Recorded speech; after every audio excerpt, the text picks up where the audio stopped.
Sending money from Ria to a Maybank account is quick and hassle-free. Open the Ria app or visit their website, then log in to your account or sign up if you're new. Choose the recipient's country, Malaysia, and select Bank Deposit as the payout method. Enter the amount you want to send, and Ria will show you the exchange rate and fees up front. Fill in the recipient's details, including their full name and Maybank account number. Confirm the bank name as Maybank during the transaction process. Review everything carefully. Choose your payment method, like bank transfer or card, and complete the transaction. The funds will be sent directly to the Maybank account you provided.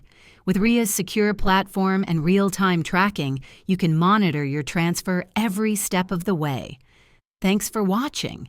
If you found this helpful, don't forget to like, share, and subscribe for more easy money transfer guides.